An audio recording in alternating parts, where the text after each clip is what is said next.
Dee Strom's joining me from sunny Florida. Dee, welcome to the podcast. Thank you so much for having me. I feel like it was an honor to have the invite and be on your radar, so thank you. You're so kind.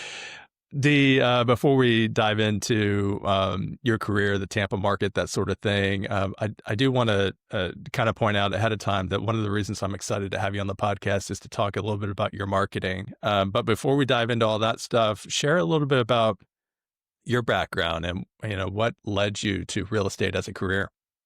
Yeah, so I make this joke, but it's actually true.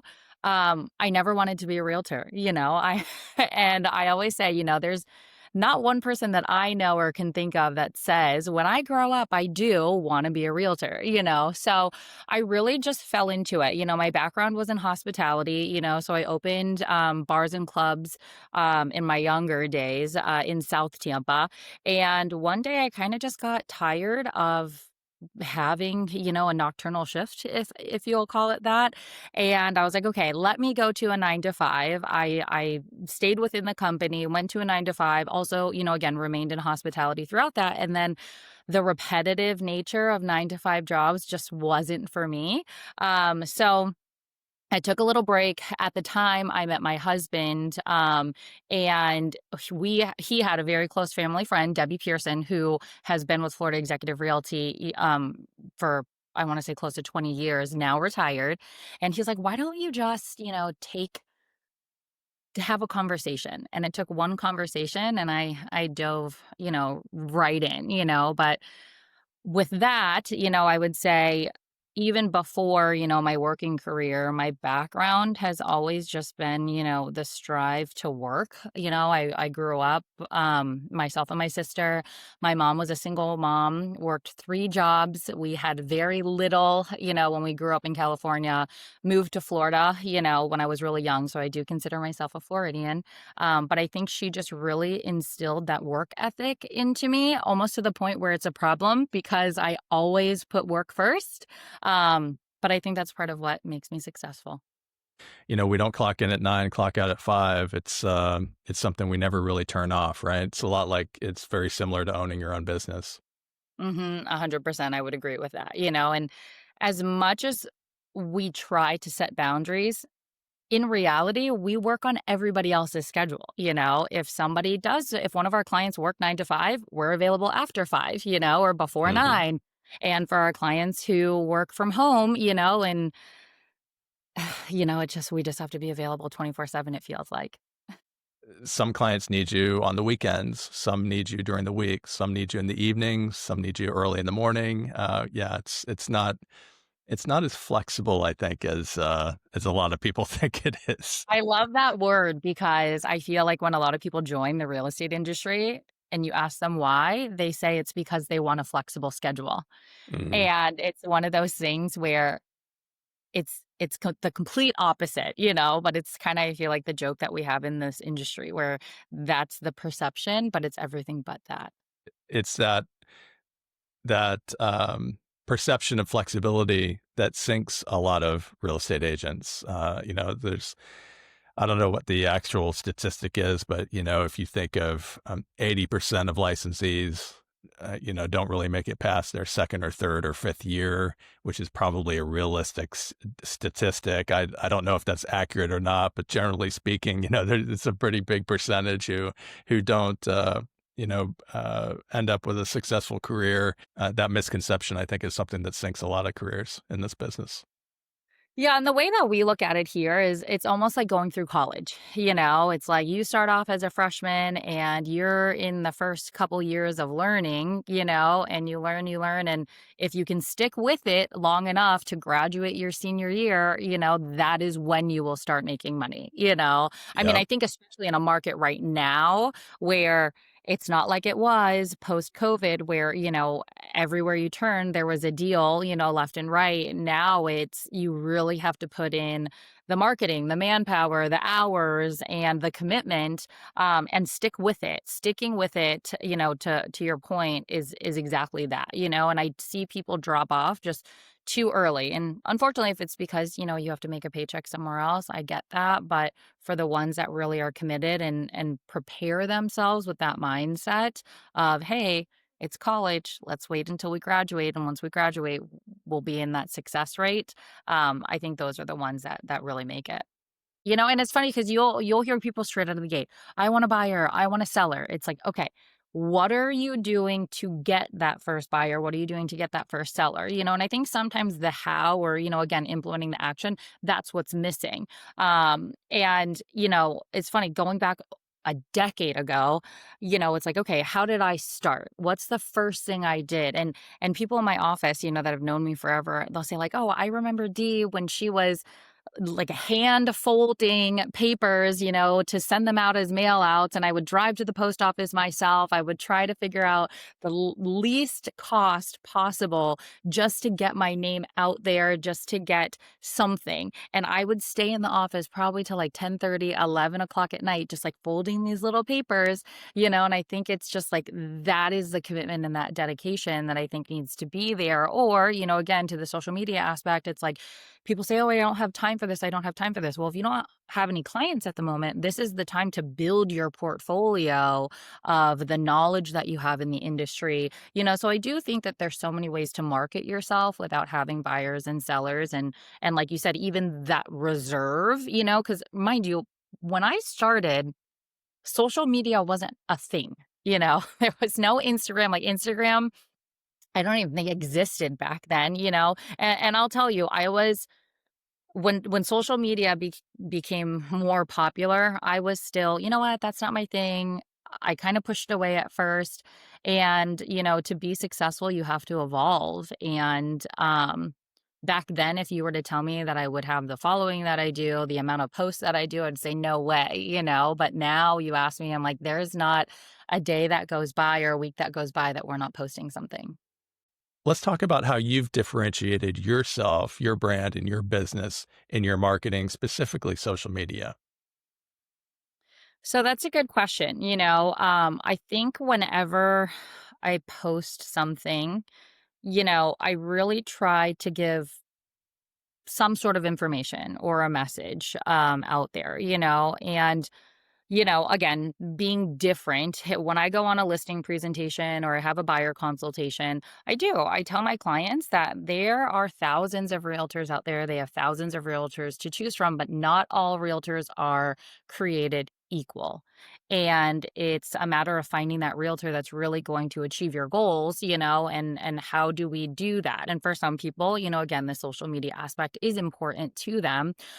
So that's where, again, we just always try to showcase a home.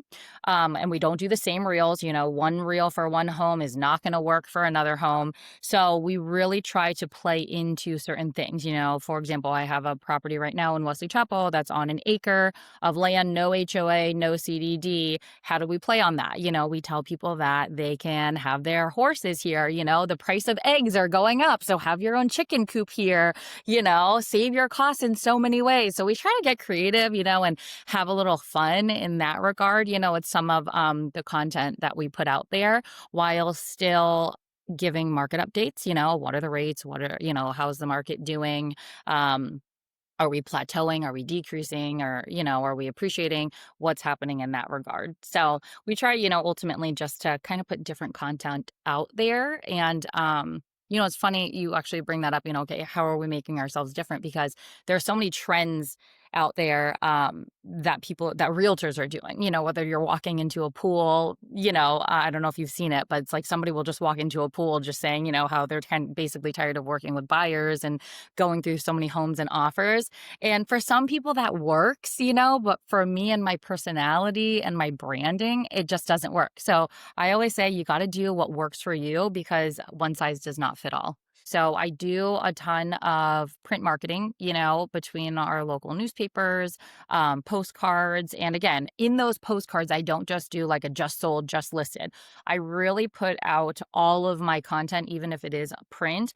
In a way where it's informative, And again, I'm in the business of, I want to be your a real estate advisor, whether people decide to work with me or not work with me, my job is done if I have given you some sort of information that helped you answer a question or, anything along those lines. So I think our industry, like you said, it's so saturated. There's thousands of us, but again, we're not all created equal.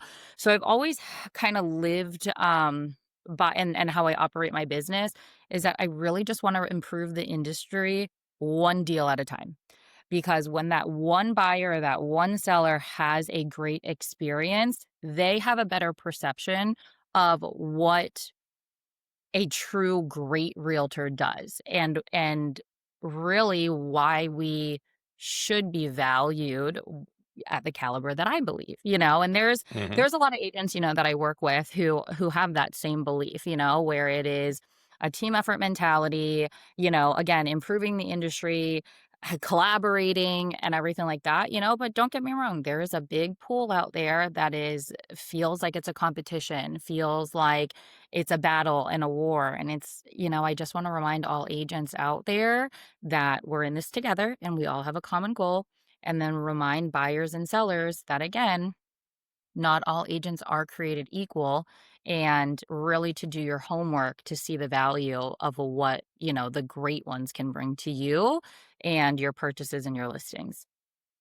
I love that. I love how you said that your goal, one of your goals, is to improve the industry one deal at a time, specifically the perception of the industry. And I've had guests on the podcast in the past who have kind of brought up, or we've alluded to, how so much of the publicity and a lot of the marketing that certain agents do throughout the country kind of does the industry a little bit of a disservice. I'll just kind of leave it at that. I mean, it's probably a topic for another podcast episode, right? And I'm certainly not an expert, and I make my mistakes. I've made my share of marketing mistakes as well, but I think that I love that how you kind of keyed in on that concept and that belief of just that core value of just sort of having that in the back of your mind of improving the industry one deal at a time. Like you said, it's to show people that we care. Because the last thing that I ever want any client, whether it's mine or somebody else's, to feel is, oh, they were just in it for the paycheck or they were just in it for the transaction. I want people to feel like we care about them. I truly care about my clients. So in that regard, with the notes, I mean, I think that's a great way to touch your clients. For me personally, whenever they have a birthday, still to this day, with the amount of transactions that I've done, they're handwritten birthday cards, that go out on their birthday, and on their home anniversary that just says, you know what, another reason to celebrate, guys. Like, don't forget. And thanks again for letting me be part of your journey. Whether it is year 1 or year 10, they are still getting those birthday cards and they are still getting those home anniversary cards that are I written by love hand. I love the home anniversary card. Yeah, that's a great one. I don't hear that one very often. The other thing you brought up was like competition and how it's the perception can be that this is a cutthroat industry with, it's a red ocean with a lot of sharks. But the truth is that, and I've found this by producing this podcast and also networking with agents here in my own market, and beyond, that I've found a commonality among really successful agents is actually the opposite of that cutthroat or competitive mentality. Like, they're still excellent professionals. They're always going to bring their best game and their best foot forward, but they also have this, like, I see this common trait of an abundant mindset among top agents and top producers, where they recognize, they believe truly that there's plenty of business for everyone. There's plenty of opportunity for everyone, and that they always kind of come to the table with an open mind. They're always willing to listen and learn. They're always learning. And I don't see as many egos as I would have expected to see when I started, this podcast and reaching out to really highly successful agents. I've actually found the opposite. It seems like the more successful, the more open they are to collaboration and sharing knowledge, and that's been awesome to see. And I hope that that's something that we get to show more of in the industry. That I Yeah. think is a side of the industry that more people need to see. I agree, and I think that in your podcast, you do a really good job of showcasing, the mentalities and the mindsets that the successful agents in the industry do have because it's not, it doesn't have to be cutthroat. And I think that, there's got to be a way to kind of spread that message, out there because you're right. I mean, there's more than enough business to go around for everyone. And I think what people don't realize is that the clients that are gonna come to me or that are attracted to me, it's not gonna be the same client for another realtor, It really depends on, okay, who are you marketing to, what is your social circle like, I mean, I'm one of the rare agents in my office that have 2 little kids, I mean, my clientele is again, it's not gonna be the same as somebody who, again, has no kids, whether they're fresh in the market and, they're dealing with a ton of first-time home buyers who, are kinda trying to get their feet wet, in this market, or, the people that are downsizing, I mean, there's so many different buyers and sellers out there that again, there's enough for all of us. But I do agree that the most successful agents are the ones that do recognize that again, we are in this together and we are here to help not even just our clients, but each other in this industry, and that's why, I'm a big believer in masterminds and agents getting together and collaborating together, because that's again another way how we can improve our industry. What would you say are your main lead generation type activities? Is your marketing, is your digital marketing, is your social media, um, the the uh, the your number one way of attracting new clients? Because I know that at this point you probably have, and judging by how you described how you stay in touch with your past clients and so forth, you obviously have a lot of repeat and referral business as well. But as far as like generating new business, what's your go to there? So that's a great question. And somebody just asked me that yesterday, because at this point in my career, I probably do anywhere between 35 to 40, sometimes 45 transactions a year, which Wow. is a high unit volume. I mean, on top of the dollar volume that I hold too, and granted, this is a side note, but I do that because whether and you'll see on my profiles too. I mean, my price point that I cover is from down here to over 1,000,000, so we have 200,000 all the way to the millions. And I think that's, it's just because I treat every client the same. They get the same level of service no matter what price point they're in, So where my lead generation comes from, I think at this point in my career, it's just the fact that I have a brand, and I started that brand a long time ago, and that name recognition. People know D Strom for again D Strom, and all the layered marketing. I really call it that layered effect. So in a lot of the areas that I farm, and again, majority of the business that I do in Pasco and again New Tampa, is they see me everywhere, right? So they see me on the back of the newspapers that goes out to over 60,000 homes. They see me on, and my friends always joke about it, but it's like, oh, there's Dee. She's on a bus bench, So I do advertise on bus benches. So in these communities that I sell in, where people see my for sale signs, it's funny because people say like, oh, for sale signs, that's an old thing. No, nobody really does that anymore. I'm like, you know what? Maximum exposure for all of my listings and all of my clients. I don't care if it is the 0.5% that we might get a buyer from that, we're going to do it. So, they see my branding on my signs. They see, as they're driving through, they see it on postcards. And then, if I happen to come up in their feeds, they're like, oh, there's D again, so I'll have on my social media, people will send me things or take pictures of my bench and they're like, there you are again. So I think Mhm. it's just that link fact that for the ones that don't know me, it's being top of mind in that way. And then, just like I think most successful realtors, majority of my other business comes from referrals from past clients.